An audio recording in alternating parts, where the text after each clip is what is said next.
actually deliver a lecture on writing, and it is called How to Make Yourself Talented. And the idea there is that talent is not something you are born with. It is something that you create in yourself by making continuous demands upon the creative part of your brain. So I favor the idea that we make ourselves who we are.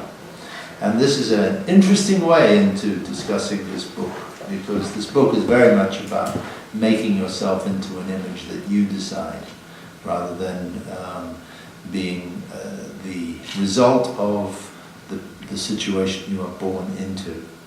So it's very much a book about identity. How many people know who Jack Kerouac is? Very good, very good. This is unusual. I've been asking people on the book tour, and usually only 3 or 4 people know about that particular point in American literary history and world literary history. It was a watershed period. It was a new way of writing, a new way of seeing. It was a revolution, not only in literature, but in manners, in a way of being. They were 10 years before the hippies, but the hippies drew upon the ideas that these really 4 or 5 friends came up with. They met in Columbia University in the late 1940s. They were students. They used to smoke dope, listen to jazz, and sit around and talk shit until early hours in the morning. And they encouraged each other that they were geniuses. They took turns in telling each other, "You're such a genius," and no, you're a genius, no, you're a genius. And eventually they began to believe each other. And they started to write poems and books, and who knew? They ended up being, changing the world. They provided the intellectual framework for the 1960s and the whole sexual and social revolution that followed. Someone has to go first, and those guys did. But this novel is about someone who is not a Beat Generation person. It is a young woman who is an academic at university. She is a lecturer at Berkeley College in San Francisco. Beautiful university, if you've ever been there.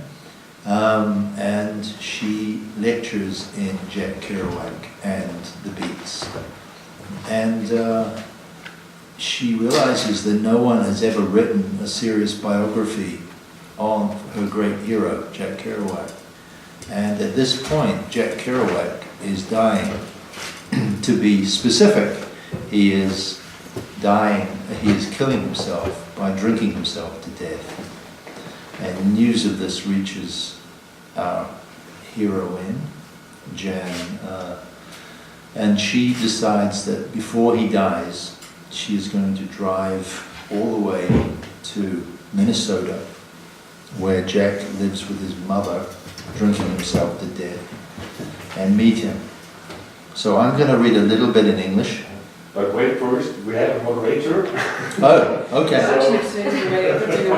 Oh, okay. No. No, I just, since you were talking about this, about Jack Kerouac, but also the importance of art and artistic creation and careers in the literary marketplace. So, what was the influence of Kerouac on your own artistic development, maybe before we start? Well, I guess Kerouac made it look easy. And I was a student and never thought I would be a writer. And it was the writers coming out of America after World War II who wrote in a simple language about ordinary things.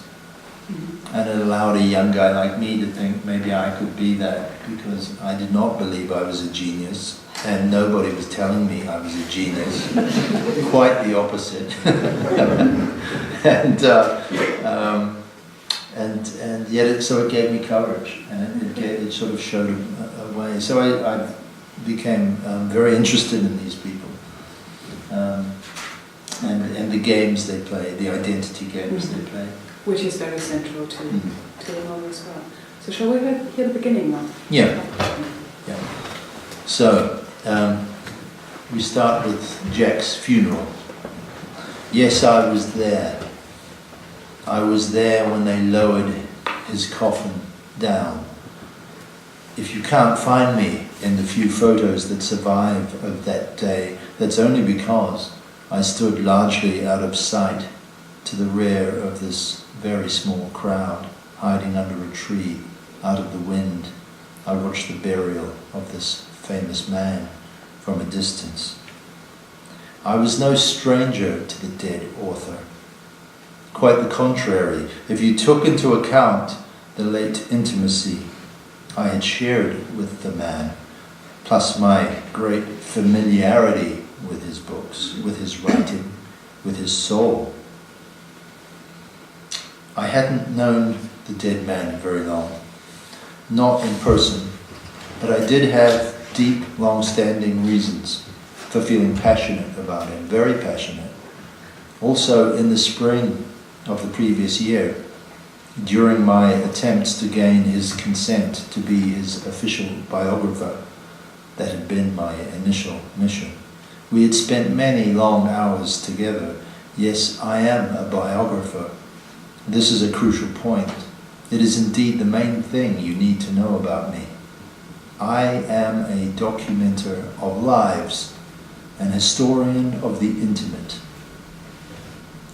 And for this man, this world-famous novelist, I, Jan Weintraub, 28 years old, of Berkeley, California, had decided to be his first official biographer. Witness to his great life, his first confessor, his first literary champion and flag bearer, the preserver and protector and promoter of his legacy, the one to give at last this tragic man his magnificent due. That at least was my plan, but let us now go back. It was the spring of 1968 that I first decided to seek him out, to engage the author face to face, to make myself known to him by driving in my car all the way to St. Paul, Minnesota, a distance of 2,000 miles. What was I after? The simple answer, I wished to win his permission to tell his huge personal story in a way it ought to be told, generously, openly, with gloves off, unblinking, affording him the full reckoning he was owed, but had not so far been afforded. In short, no secrets. Nothing held back. Full disclosure. Names named. Deeds acknowledged. The good, the bad, the high, the low. Now, I don't feel there was anything remarkable or improper about the impulse that drove me to his door.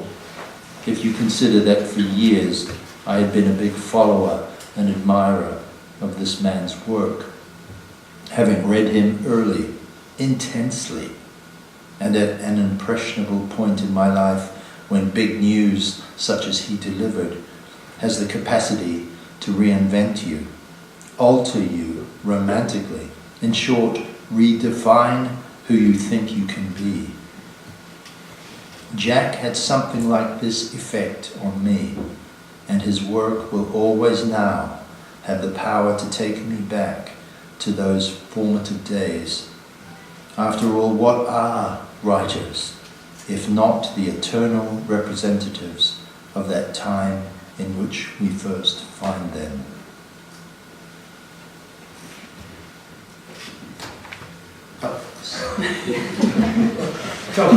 Ja, Your moment has arrived. Diese Form des Gedächtnisverlustes erfasste mich, während ich über die endlos geraden Straßen glitt, um Kurven manövrierte, zurückschaltete, wenn kleine Steigungen sich bemerkbar machten, während ein Bundesstaat nach dem anderen unter meinen Rädern dahinrollte und sich immer mehr das Gefühl einstellte, dass ich die Kontrolle über diesen Wagen und über mein Leben hatte. Im Tempo, in der Richtung und auch was ihr Ziel anging.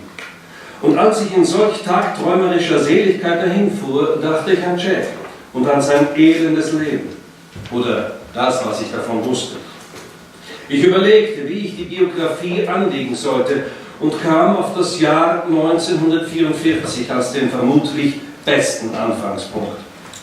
Auf dem Campus hörte er eines Tages Jazzmusik, die dort über den Flur eines Wohnheims geschwebt kam. Er klopfte an eine Tür und stolperte mitten hinein in eine Gruppe angehender Schriftsteller. Besessene, fiebernde junge Leute, viele davon homosexuell, die kannten wiederum Drogensüchtige und Kleinkriminelle, und binnen eines Monats hatte sich eine Clique gebildet. Hier fand er, fertig zum Gebrauch, Romanfiguren für ein ganzes Leben. Drogen, Rausch, Herumtreiberei, Mord, Selbstmord, Psychose, die Zwänge des Bäckers und der Hypothek, Unschuld, Musik, Jazz, poetische Verzückung, Nonkonformismus, Tod durch Missgeschick, Gefängnis, europäische Literatur. Die Vorstellung, das Leben sei ein Traum der Götter, der längst ausgeträumt ist. Von all dem wimmelte es nur so und alles öffnete ihm die Augen. Er gab die Universität auf, denn da hätte er nur unter einer Glasglocke hocken und all die schrägen Vögel der Gesellschaft betrachten können und schwang sich stattdessen selbst in die Lüfte. Ende der 40er wurde Kerouac selbst zum schrägen Vogel und riskierte eine Zeit lang viel am trüben Himmel über den Times Square. Now, as a researcher, I'm interested in biographies and biographical writing and how real people are presented in biographies but also in fiction. And a colleague of mine from the University of Vienna, Julia, she's actually a specialist in biofiction, so biographical novels, novels about real people trying to bring across facts about real people in the form of novels.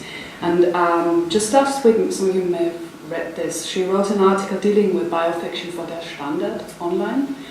And one of the points that she raised there is that one motivation for writing a biofictional novel is that you want to correct the image of a famous person, that you want to present them in a new light. Was that a reason for writing this book as well? I wouldn't say I'm trying to correct the image of the person. I'm trying to, however, penetrate what I see as the essence of the person. And I draw a distinction between the documentary approach, which is dealing with just the facts, and using the techniques of literature. And therefore I use this image that I'm not a photographer, I'm a painter, and that what I'm presenting is an impression. But it is trying to find an absolute truth. Another point I would make is that when you're dealing with any real story, you find that history is a very poor storyteller. There's too many gaps in the story. We don't know what they did at 9 o'clock on a Wednesday. And so when you're telling the story, you have to invent what happened between 9 and 10. And at 10 we are safe again because we know that she showed up at this coffee shop. But what did she do in between? So real life is full of mystery anyway. And my job is to somehow fill in the gaps as responsibly as I can. Now, how do you responsibly fill in gaps? You have to study the subject very deeply so that you can kind of anticipate what this person might have done. Now, I get into trouble because in my Churchill movie, Darkest Hour, people think it was very presumptuous of me to do a scene where Winston Churchill goes down underground and rides the U-Bahn. And Time magazine wrote an entire article outraged that I had Winston Churchill on an underground train. No way, they said, would Winston Churchill ever ride the underground train. I will bet you a box of Romeo and Juliet cigars that he would never have ridden the underground. Well, he did ride the underground. So fuck you, New York Times. I knew it. He went down once during a general strike in 1925. My story is in 1940, but I used the gap in our knowledge in a, I think, a responsible way to make a really truthful point. But I have spent the last 4 months promoting that film, defending one scene. So what kind of research did you do for the Jack novel then? This one? Oh, archives or... No, I was very fascinated by these writers. So I had already read and absorbed, and it wasn't a little sort of fan obsession of mine. So I was already an expert, but I never thought I would do a novel about it. But then I read two different things. One was a story in the New Yorker about a guy. We should be reading, but I'll tell you the story anyway. This guy started showing up saying he was Stanley Kubrick, and Stanley Kubrick, the great film director. And because Stanley Kubrick, the real Stanley Kubrick, is a recluse, there's only two things we really know about him. He has a black beard, and he calls himself Stanley Kubrick. So this guy had a black beard and called himself Stanley Kubrick. And of course everybody believed him, to the point where he went into Hollywood and raised $25 million to make a movie with him directing. And it was only on the first day of directing the movie that they realized this guy doesn't know shit about directing. And they started to find out, who is he? And they found out he's not Jack Kerouac, he is a guy with a serious mental problem. So that was a fascinating story about assumed identity. The second story was one of the more famous Holocaust survivors, a guy who had survived the death camps of Birkenau and received all kinds of honors in Israel, and had told in book after book his day-by-day experiences in the camps, was a liar and was exposed as having completely invented the story. And it is a clinical condition. And Freud, in one of his interesting articles, called it a family romance. It is the belief that your life is not interesting enough and that you were born to something higher. And so it becomes so real in your mind that this fantasy that it takes over reality. And I will finish with going back to the Stanley Kubrick story, because the journalist at the end of this article in the New Yorker found Stanley Kubrick, the fake Stanley Kubrick, years later in New York, and interviewed him, and said what was going on. He said, I was ill. I was seriously mentally ill, but I did a lot of therapy.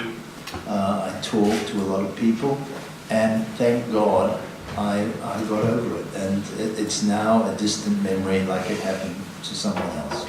And the journalist said, thank you, we are done, and was on his way out the door when a young man, half-dressed, his gay boy lover, showed up in the doorway and said, "Coffee, Stanley?"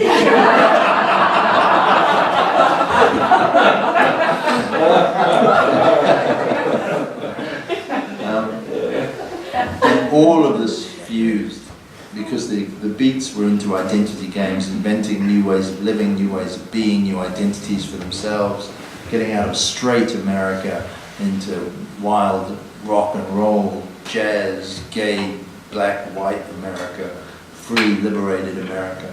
And so all these things fused into being the inspiration for this book.